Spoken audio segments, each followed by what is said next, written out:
from your perspective, having worked with a lot of these athletes, what's the methodology for going about some of that for the athletes? What can they be doing to find that quote unquote best fit for themselves? Yeah. So really, I mean, one of the first things that I talk about, and one of kind of the main concepts that I try and get across to them, is that there's not always going to be one answer, for that when it comes to looking at the different divisions. I mean, like I said, there is just so much competitive overlap now that, I mean, you could be a fairly top level swimmer, but you could have, relatively equal opportunities across, all three division levels, if you're looking in the right places for that. So I usually start, the conversation by just asking them, what are they hoping to get out of their team experience? Do they want to come in and, be the top dog right away? I mean, do they want to, be setting team records? Do they want to have that chance to qualify for nationals?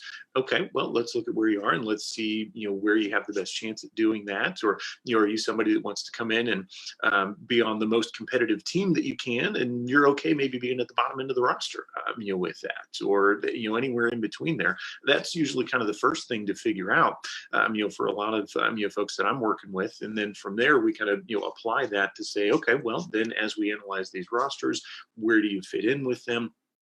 And we kind of take that from there. The other thing that I'm telling them too, as we're looking at those rosters, or we're looking at a lot of recruiting standards are based off of the conference meets, for the different schools out there.